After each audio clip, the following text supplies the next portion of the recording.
స్వాగతం.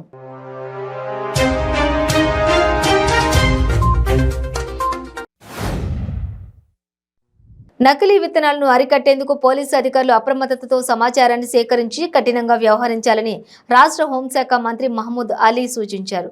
Doctor BR Ambedkar సచివాలయంలో అన్ని జిల్లాల పోలీసు అధికారులతో హోంమంత్రి వీడియో కాన్ఫరెన్స్ నిర్వహించారు. కొమరంభీం జిల్లా ఆసిఫాబాద్ మండలంలోని బాబాపూర్ గ్రామానికి చెందిన 10వ తరగతి విద్యార్థి సిహెచ్ సచిన్ గుండెపోటుతో మృతి చెందాడు. కాగా మరుసటి రోజే సచిన్ పుట్టినరోజు కావడంతో రాత్రి 12 గంటలకు మృతి చెందిన సచిన్ చేతితో కేక్ కట్ చేయించి జన్మదిన వేడుకలను కుటుంబ సభ్యులు జరిపించారు.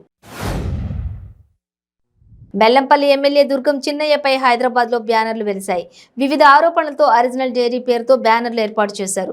బీఆర్ఎస్ భవన్, పలు మీడియా సంస్థల కార్యాలయాల సమీపంలో ఏర్పాటు చేసిన ఫ్లెక్సీలపై దుమారం రేగుతోంది. ఖమ్మం లకారం ట్యాంకు బండ వద్ద ఎన్టీఆర్ విగ్రహంలో ఎలాంటి మార్పులు చేసి ప్రతిష్ఠించాలని ప్రయత్నించినా తాను అడ్డుకుంటానని కరాటే కళ్యాణి పేర్కొన్నారు. శ్రీకృష్ణుడు రూపంలో ఎన్టీఆర్ విగ్రహాన్ని ప్రతిష్ఠించవద్దని డిమాండ్ చేస్తున్నారు ఆమె. చంద్రబాబు నాయుడు అనుచిత వ్యాఖ్యలను నిరసిస్తూ గుంటూరులో రాష్ట్ర వైద్య ఆరోగ్య శాఖ మంత్రి విడుదల రజనీ ఆధ్వర్యంలో వైఎస్ఆర్ కాంగ్రెస్ పార్టీ కార్యాలయం నుంచి ర్యాలీగా అంబేద్కర్ సెంటర్, నర్సరావుపేట సెంటర్ మీదుగా అంబేద్కర్ విగ్రహం వరకు ర్యాలీ నిర్వహించారు. నాటక రంగం సమాజంలో అనేక రుగ్మతలను తెలియజేస్తూ ప్రజలను చైతన్యపరుస్తాయని నేటి ఆధునిక ప్రపంచంలో గూడూరు సంస్కృతి సమ్మేళనం ఈ నాటక పోటీలు కొనసాగించడం అభినందనీయమని స్థానిక సంస్థల ఎమ్మెల్సీ మేరిగ మురళి వెల్లడించారు. 4 నెలల పసిబిడ్డ కిడ్నాప్ విజయవాడలో కలకలం సృష్టించింది. పసిబిడ్డ ఆచూకీ కనుగొనేందుకు పోలీసులు ప్రత్యేక బృందాలను ఏర్పాటు చేశారు. సిఐపి శ్రీను కేసు దర్యాప్తు చేస్తున్నారు. కాకినాడ మెయిన్ రోడ్డులో పార్కింగ్ సమస్యను పరిష్కరించే విధంగా నగరపాలక సంస్థ కమిషనర్ డాక్టర్ మహేష్ కుమార్ రావిరాల చర్యలు చేపట్టారు. అందులో భాగంగానే కార్పొరేషన్ కార్యాలయంలోని సమావేశం హాల్లో కాకినాడ మెయిన్ రోడ్లో గల షాపింగ్ కాంప్లెక్స్ యాజమానులు, ట్రాఫిక్ పోలీసులు, టౌన్ ప్లానింగ్ అధికారులతో కమిషనర్ ప్రత్యేక సమావేశం ఏర్పాటు చేసి పార్కింగ్ సమస్య పరిష్కారానికి సమీక్షించారు. నవరత్నాలు పేదలందరికీ ఇళ్లు పథకం ద్వారా ఇల్లు లేని ప్రతి పేదవానికి సొంతింటి కలను ప్రభుత్వం నిజం చేస్తుందని కాకినాడ సిటీ నియోజకవర్గం శాసనసభ్యులు ద్వారంపూడి చంద్రశేఖర్ రెడ్డి అన్నారు.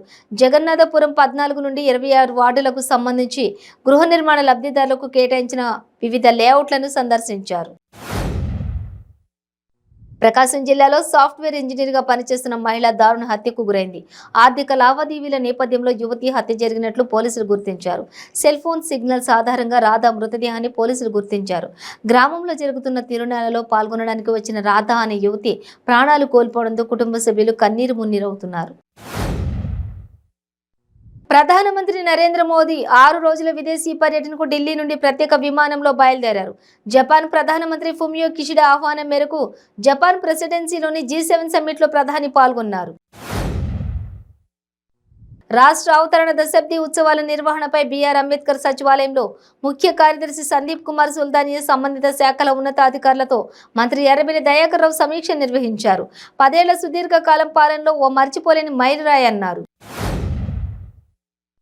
మురికి నీళ్లతో సరూర్ నగర్ బీజేపీ కార్పొరేటర్ నిరసన వ్యక్తం చేశారు. వారం రోజులలో యూజీడీ పైప్లైన్ పనులు ప్రారంభించుకుంటే డ్రైనేజీ నీళ్లను మంత్రి సబితా ఇంద్రారెడ్డి ఇంట్లో పోస్తానని సరూర్ నగర్ బీజేపీ కార్పొరేటర్ శ్రీవాణి అన్నారు. మహేశ్వరం నియోజకవర్గం సరూర్ నగర్ డివిజన్లో హుడా కాంప్లెక్స్లోని సౌమ్య అపార్ట్మెంట్స్ ఎదురుగా మురుగు నీళ్ల చెరువును తలపిస్తుందని అన్నారు. సొంత పార్టీ నేతలే తనపై తన సతీమణి పద్మావతిపై పనిగట్టుకుని దుష్ప్రచారం చేస్తున్నారని నల్గొండ ఎంపీ ఉత్తమ్ కుమార్ రెడ్డి ఆవేదన వ్యక్తం చేశారు. యాదృచ్ఛికంగా ఎయిర్పోర్టులో అధికార పార్టీ నేతలు కలవడాన్ని సైతం తాను అధికార పార్టీలోకి వెళ్తున్నానని ట్రోల్ చేయడాన్ని ఆయన ఖండించారు. ఇదంతా సొంత పార్టీ నేతల పనేనని ఆగ్రహం వ్యక్తం చేశారు. పాలకొల్లు ఉల్లంపర్రు మాంటిసోరీ స్కూల్ నందు అండర్-19 బాస్కెట్బాల్ పోటీలు ఘనంగా ప్రారంభమయ్యాయి. ముఖ్య అతిథిగా ఎమ్మెల్సీ కౌరు శ్రీనివాస్ పాల్గొని క్రీడాకారులను అభినందించి బాస్కెట్బాల్ పోటీలు ప్రారంభించి మాట్లాడారు. రాష్ట్ర స్థాయి బాస్కెట్బాల్ పోటీలు నిర్వహించడం ఖర్చుతో కూడుకుందన్నారు. పల్నాడు జిల్లా సత్తెనపల్లి అబ్బూరు వీఆర్ఓ వినోద్ ఏసీబీ అధికారులు వలకు చిక్కాడు. రైతు నుండి 60,000 లంచం తీసుకుంటుండగా రెడ్ హ్యాండెడ్గా పట్టుకున్నారు. కేసు నమోదు చేసిన ఏసీబీ అధికారులు విచారణ చేపట్టారు. సూర్యాపేట జిల్లా తిరుమలగిరి మండల కేంద్రంలో ఎమ్మెల్యే గాదరి కిషోర్ కుమార్ ఆధ్వర్యంలో బీఆర్ఎస్ ఆత్మీయ సమ్మేళనం నిర్వహించారు. గత 9 ఏళ్ల కాలంలో సీఎం కేసీఆర్ నాయకత్వంలో పెద్ద ఎత్తున అభివృద్ధి సంక్షేమ పథకాలు చేపట్టారని, ఇప్పుడు దేశమంతా తెలంగాణ వైపు చూస్తోందని ఎమ్మెల్యే గాదరి కిషోర్ కుమార్ అన్నారు.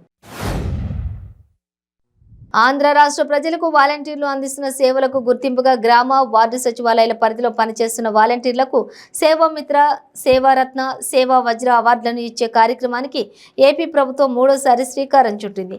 దీంట్లో భాగంగా విశాఖ జిల్లాలో గ్రామ, వార్డు వాలంటీర్లకు జిల్లా అధికారులు, ప్రజాప్రతినిధులు వార్డులను అవార్డులను అందించి వారి సేవలను అభినందించారు.